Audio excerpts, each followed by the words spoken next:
The decade that gave birth to movie magic just ended with a gunshot in an alley. Why did Tarantino once say most filmmakers today are cowards for refusing to end movies like the '70s masters did? Here are 15 endings that changed cinema forever. Number 15. The Wild Bunch, 1969/1970. Sam Peckinpah basically invented the modern action movie Death, and The Wild Bunch delivers the most brutal finale ever filmed. 4 aging outlaws walk into certain death, knowing they won't survive, but refusing to go quietly. What starts as a rescue mission turns into the bloodiest shootout in cinema history. Machine guns tear through bodies, blood sprays in slow motion, and nobody walks away clean. Tarantino grew up watching this carnage on repeat and credits Peckinpah with teaching him that violence should have consequences. The ending lasts nearly 20 minutes of pure mayhem, with bodies piling up like cordwood. Critics at the time called it gratuitously violent, but Peckinpah knew exactly what he was doing. He wanted audiences to feel sick watching men die, not cheer for it. The film cost $6 million and made $10 million, proving that audiences were hungry for something more honest about violence. Warren Oates delivers the film's best line right before the carnage begins. "When you side with a man, you stay with him. And if you can't do that, you're like some animal." Tarantino later said, "This ending taught him that heroes don't always win, they just choose how they lose." Number 14. The Conversation, 1974.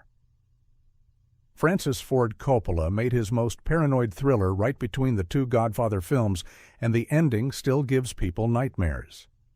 Gene Hackman plays Harry Caul, a surveillance expert who discovers he's been played in the most twisted way possible. The final scene shows Harry tearing his apartment apart, searching for bugs that may or may not exist, while the camera slowly pulls back to reveal he's probably lost his mind. Coppola shot this during the height of Watergate, and the paranoia feels suffocating. Harry destroys everything he owns, looking for listening devices, ripping up floorboards, smashing furniture, playing his saxophone in desperation. The apartment looks like a war zone by the end, but we never know if the bugs are real or if Harry has completely snapped. Tarantino has called this ending the most claustrophobic finale ever filmed because it traps you inside Harry's deteriorating mental state. The film made $4.8 million on a $1.6 million budget, but critics didn't know what to make of it. Roger Ebert gave it 4 stars and said it was about the loss of security and the growth of paranoia in our time. The ending suggests that in a world of total surveillance, the only privacy left is madness. Number 13. Badlands, 1973. Terrence Malick's debut film ends with one of the most haunting captures in cinema history. Martin Sheen's Kit Carruthers, a James Dean wannabe killer, finally gets caught after a cross-country murder spree, and instead of going out in a blaze of glory, he just stands there, looking confused. The real gut punch comes when Kit starts giving away his personal belongings to the cops, like they're souvenirs, desperate for any human connection. Malick based this on the real Charles Starkweather murders, but he wasn't interested in the violence. The ending focuses on Kit's pathetic need to be remembered, to matter somehow. He hands out his comb, his lighter, anything that might make someone think of him later. Sissy Spacek's Holly narrates the whole thing with detached poetry, while Kit gets led away in handcuffs. Tarantino has praised Malick's refusal to glorify the outlaws or make their capture dramatic. The film cost $300,000 and barely made back its budget, but critics recognize genius immediately. Kit's final words to the camera are heartbreaking in their banality. "I always wanted to be a criminal, I guess, just not this big a one." The ending suggests that even killers are just lost kids looking for attention, which makes it somehow more disturbing than any shootout. Number 12. 5 Easy Pieces, 1970. Jack Nicholson delivers one of the most shocking character decisions in film history when Bobby Dupea abandons everything and everyone without warning. After spending the entire film running from his privileged family and his working-class girlfriend, Bobby makes the ultimate escape. While his girlfriend Karen shops for coffee at a gas station, Bobby hops in a truck and disappears forever, leaving her stranded with just the clothes on her back. The ending is pure Nicholson brilliance because it reveals Bobby as the ultimate coward. He spent 2 hours complaining about his life, but when given the chance to change it, he just runs away. Director Bob Rafelson and Nicholson crafted this moment to show how some people are incapable of commitment to anything or anyone. The camera holds on Karen as she realizes Bobby is gone, and her confusion is heartbreaking. Tarantino has called this the most honest ending about American masculinity ever filmed, because it strips away any romantic notions about the wandering loner. The film made $18 million on a $1.6 million budget and earned Nicholson his first Oscar nomination. Critics loved the ambiguous morality, but audiences were split between those who saw Bobby as a free spirit and those who recognized him as a selfish monster. The truck driver who picks him up asks where he's going, and Bobby replies, "North." It's the perfect metaphor for a man with no destination and no purpose. Number 11, Mean Streets, 1973. Martin Scorsese's breakthrough film ends with the most realistic car crash ever filmed, and it's not the violence that stays with you, it's the aftermath. Robert De Niro's Johnny Boy finally pushes the wrong people too far, and when the bullets start flying, everyone pays the price. The crash happens in slow motion, with broken glass and blood everywhere, but then Scorsese cuts to the real horror, the silence that follows. Charlie, played by Harvey Keitel, survives but realizes his neighborhood, his family, and his friendships are all destroyed. The ending takes place on the same streets where the film began, but now they feel like a graveyard. Scorsese was only 30 when he made this, but he already understood that violence doesn't solve problems, it just creates new ones. Tarantino credits this ending with teaching him that characters should face consequences for their actions. The film cost $500,000 and made $3 million, launching Scorsese's career and proving that personal stories could compete with big studio productions. De Niro's Johnny Boy is the perfect Scorsese anti-hero, charming, funny, and completely destructive. When the smoke clears, Charlie is left holding the pieces of his former life, and Scorsese's camera doesn't offer any easy answers about what happens next. The streets are mean because the people in them refuse to change. Number 10. The Exorcist, 1973. William Friedkin ended his supernatural masterpiece with the most unsettling victory in horror history. Reagan is saved, the demon is gone, but the McNeil family is completely shattered. The final scene shows them packing up and leaving Georgetown forever, unable to live in the house where their daughter was possessed. Chris McNeil can barely look at Father Karras's replacement, and Reagan remembers nothing about her ordeal. The genius of Friedkin's ending is that winning feels like losing. Reagan is alive but traumatized, the priests are dead, and the family will never be whole again. The demon might be gone, but the damage is permanent. Friedkin shoots the final goodbye between Reagan and Father Dyer like a funeral, with everyone trying to pretend things will be okay. Tarantino has called this the most honest horror ending ever because it acknowledges that surviving doesn't mean healing. The film cost $12 million and made $441 million worldwide, becoming the highest-grossing R-rated film of all time until 2017. Audiences were literally fainting in theaters, and some people left halfway through, unable to handle the intensity. Ellen Burstyn's final line delivery, thanking Father Dyer for his help, is perfectly broken. The ending suggests that some experiences change you so fundamentally that normal life becomes impossible. Number 9. Nashville, 1975. Robert Altman's epic finale is chaos disguised as entertainment. The assassination attempt at the Grand Ole Opry sends the entire cast into panic, but the show must go on. As ambulances arrive and blood stains the stage, a nobody named Albuquerque steps up to the microphone and starts singing, "It Don't Worry Me." The crowd, desperate for normalcy, begins singing along, turning tragedy into a sing-along. Altman filmed this ending like a documentary, with handheld cameras capturing the confusion and fear in real time. The assassination mirrors the Robert Kennedy and Martin Luther King killings, but Altman's focus is on how quickly America moves past trauma. Within minutes of the shooting, people are clapping and smiling again, pretending everything is fine.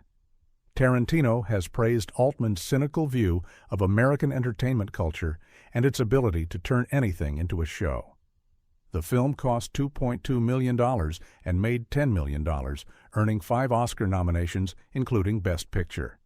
The cast of 24 major characters all converge for this final moment, but instead of resolution, Altman gives us denial.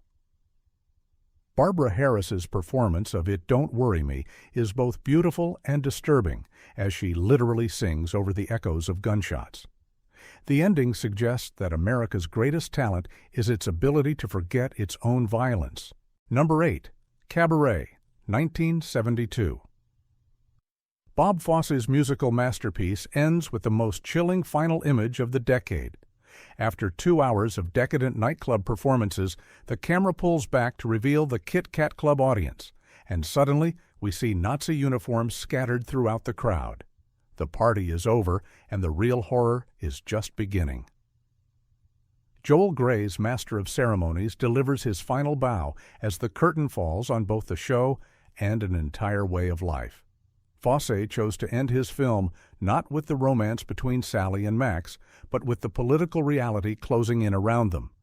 The final song, Cabaret, becomes a desperate anthem for people trying to ignore the approaching darkness. Liza Minnelli's Sally Bowles refuses to leave Berlin, choosing denial over survival, and the camera's final shot suggests she's made the wrong choice. Tarantino has called this ending devastating, because it shows how entertainment can become a drug that blinds people to danger. The film cost $4.5 million and made $42 million, winning 8 Oscars, including Best Director for Fosse. Critics praised the way Fosse wove the musical numbers into the narrative without breaking the dark tone. The Master of Ceremonies' final wink at the camera is pure evil, suggesting that some shows never really end, they just find new audiences. Minnelli's Sally remains in Berlin because she can't imagine life without the stage, even as the world burns down around her. Number 7. Dirty Harry, 1971. Don Siegel's urban thriller ends with the most controversial badge toss in cinema history. Clint Eastwood's Harry Callahan finally stops the Scorpio killer, but the victory feels hollow. After watching the legal system fail repeatedly, Harry takes justice into his own hands, then throws his police badge into the water and walks away. The system doesn't deserve him, and he doesn't want to be part of it anymore. Siegel filmed this ending to show the complete breakdown of law and order in urban America. Harry saves the day, but he can't save the system. The badge sinking into the dirty water is the perfect metaphor for Harry's disgust with bureaucracy and legal technicalities that protect criminals. Eastwood's performance suggests a man who's tired of fighting a war he can never really win. Tarantino has defended this ending against critics who called it fascist, arguing that Harry represents frustration with institutions that don't protect innocent people. The film cost $4 million and made $36 million, spawning 4 sequels and creating the modern cop movie template. The "Do you feel lucky?" speech became legendary, but the real power is in Harry's final silence. He's done talking, done explaining, done caring about anything except results. The ending suggests that sometimes good people have to step outside the law to achieve justice, which remains controversial 50 years later. Number 6. The Godfather Part 2, 1974. Francis Ford. Coppola's sequel ends with the most devastating family portrait ever filmed. Michael Corleone sits alone at his compound, having destroyed everyone he claimed to protect. His wife has left him, his brother is dead, his children barely know him, and he's surrounded by bodyguards instead of family. The final shot shows Michael as an old man, completely isolated by his own choices. Coppola intercuts this with flashbacks to Vito's early days, showing how the same family business that brought Vito closer to his loved ones has driven Michael away from his. The parallel editing is heartbreaking, especially the final birthday dinner where young Michael is absent, already choosing his separate path. Al Pacino's performance shows a man who's won everything and lost himself. Tarantino considers this the greatest sequel ever made because it deepens the original instead of just repeating it. The film cost $13 million and made $48 million, winning 6 Oscars, including Best Picture. Critics immediately recognized it as superior to the original, which seemed impossible. Michael's final stare into the camera is pure emptiness, the look of a man who's achieved ultimate power and discovered it means nothing. The ending suggests that some victories are indistinguishable from defeats, and success can be the most devastating failure of all. Number 5. Chinatown, 1974. Roman Polanski delivered the most bitter ending in noir history with 4 words that became a philosophy. Forget it, Jake. It's Chinatown. Jack Nicholson's detective Jake Gittes fails completely. The corrupt win everything, and evil triumphs in the most casual way possible. Faye Dunaway's Evelyn is murdered, her daughter is taken by the incestuous grandfather, and Jake is left standing in the street like a fool. Polanski shot this ending to show that some corruption is too deep to fight. Jake thought he could solve the case and save the girl, but Chinatown operates by different rules. The rich and powerful always win, innocence always suffers, and detectives go home empty-handed. The gunshot that kills Evelyn echoes through the alley like the death of hope itself. Tarantino has called this the most perfect ending ever written because it refuses to give audiences what they want. The film cost $6 million and made $29 million, earning 11 Oscar nominations. Jack Nicholson's final expression shows a man who finally understands that he's powerless against institutional corruption. John Huston's Noah Cross gets everything he wants because men like him always do. The ending suggests that some places are beyond redemption, and sometimes the best thing you can do is walk away and try to forget what you've seen. Number 4. Apocalypse Now, 1979. Francis Ford. Coppola's Vietnam epic ends with the most surreal assassination in cinema history. Martin Sheen's Captain Willard finally finds Marlon Brando's Colonel Kurtz, but instead of a clear military objective, he discovers a philosopher who's gone completely insane. The assassination happens during a tribal ritual, with Willard hacking Kurtz to death while natives sacrifice a water buffalo. It's beautiful, horrifying, and completely incomprehensible. Coppola spent 3 years making this film and almost lost his mind in the process. The ending reflects that madness, with Kurtz welcoming his own death like a religious experience. Brando improvised most of his dialogue, creating a character who speaks in poetry about the horror of war.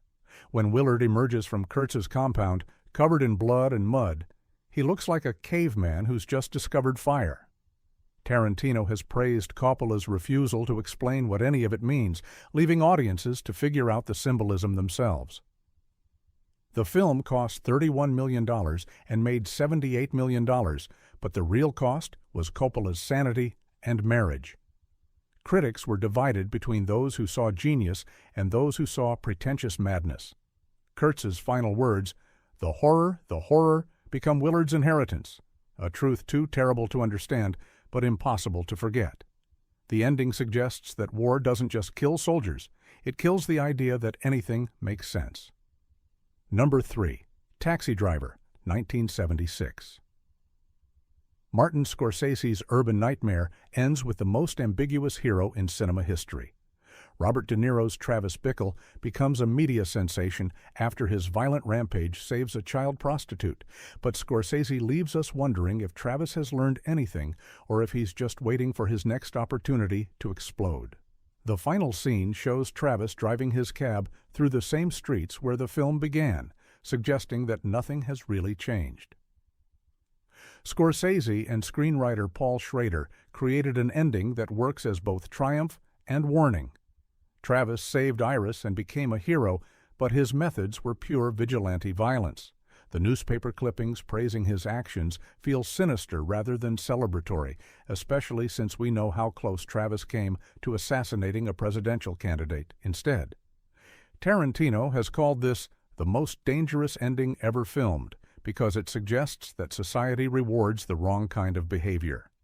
The film cost $1.9 million and made $28 million, launching both Scorsese and De Niro into superstardom. De Niro's final glance in the rearview mirror is chilling because it suggests Travis might snap again at any moment. The ending implies that urban violence isn't caused by external forces, but by internal rage that never really goes away. Travis is a hero because he happened to target the right people, but the same anger could easily have made him a terrorist. Number 2. The Deer Hunter, 1978. Michael Cimino's Vietnam epic ends with the most heartbreaking game of Russian roulette ever filmed. Christopher Walken's Nick has lost his mind in a Saigon gambling den, and Robert De Niro's Michael tries desperately to save his friend's life. When Nick pulls the trigger one final time, it's not an accident, it's a choice. The film then cuts to Nick's funeral, where his friends sing "God Bless America" with tears in their eyes. Cimino structured the entire 3-hour film around this moment, showing how war destroys people from the inside out. Nick doesn't die in combat. He dies because he can't live with what he's seen and done. The Russian roulette scenes are brutal and hypnotic, showing the addiction to violence that war creates. When Michael begs Nick to come home, Nick doesn't even recognize him. Tarantino has said this ending taught him that the real casualties of war happen after the fighting stops. The film cost $15 million and made $49 million, winning 5 Oscars, including Best Picture. Walken's performance is absolutely fearless, showing a man who's already dead inside long before he pulls the trigger. The funeral scene is devastating because these working-class friends are trying to hold on to patriotism while burying its cost. The ending suggests that some wars never end, they just move inside the soldiers who survived them. Number 1. The Godfather, 1972. Francis Ford. Coppola's masterpiece ends with the most perfect character transformation in cinema history. Al Pacino's Michael Corleone completes his journey from war hero to crime boss as the camera slowly pushes in on his face while he lies to his wife about his business. The final shot shows the door closing between Kay and Michael, literally and symbolically shutting her out of his new world. In less than 3 hours, Michael has become everything he once rejected. Coppola and Mario Puzo crafted this ending to show how power corrupts absolutely. Michael started the film as the family outsider, the legitimate son who wanted nothing to do with crime. By the end, he's ordered the deaths of his enemies and his own brother-in-law, all while maintaining the facade of a loving husband and father. The door closing is the perfect metaphor for Michael's new isolation. Tarantino has called this the greatest ending in American cinema because it completes Michael's character arc without explaining or justifying his choices. The film cost $6 million and made $134 million, becoming the highest-grossing film in history at the time. Pacino's performance shows a man who's gained ultimate power and lost his soul. The final image of the door suggests that some transformations are irreversible and some prices are too high to pay. Michael has everything he wanted and nothing he needed, making him the most tragic figure in cinema history. These endings prove that the 70s understood something modern Hollywood forgot. Audiences can handle the truth, even when it hurts. Which of these gutted you the most? And here's the real question. Why are today's filmmakers so terrified of endings that don't tie everything up in a neat little bow? Drop your thoughts below, and let's settle this once and for all.